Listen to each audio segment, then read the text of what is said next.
তো আমরা এখন ড্রাং ওয়াটারফলসের দিকে যাচ্ছি, কিন্তু এটিভি রাইডে করবো না, কারণ এটিভি রাইড মোটামুটি পার হেড 2500 করে নিচ্ছে। তো এটিভি রাইড অনেক জায়গায় করেছি, তো এবার জাস্ট আমাদের গাড়ি নিয়ে যাচ্ছে, যতটা যাওয়া যাবে ততটা যাব, তারপর আমরা পায়ে হেঁটে ড্রাং পর্যন্ত পৌঁছে যাব।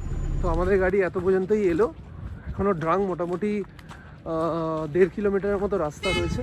তো আমরা দুজন ডিসাইড করলাম কি আমরা হেঁটে হেঁটেই যাব, রাস্তাটাও দারুণ, রাস্তাটাও এক্সপ্লোর করতে পারবো।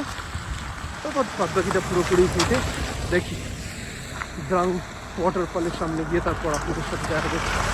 তো আমরা চলে এসেছি ড্রাং ওয়াটারফলসে। আপনারা দেখবেন যদি ঠিকমতো যদি রিলস যদি দেখেন, রিলস আর শর্টসের সব থেকে ফেমাস ওয়াটারফলস এখন হচ্ছে ড্রাং ওয়াটারফলস। পুরো জমা, পুরো একদম মনে হয় যে ফ্রিজে যেরকম বরফ থাকে সেরকম বরফ জমা একটা ওয়াটারফল। আপনাদেরকে দেখাচ্ছি এক্ষুনি, দেখলে পরেই বুঝতে পারবেন, অসম্ভব অদ্ভুত দেখতে।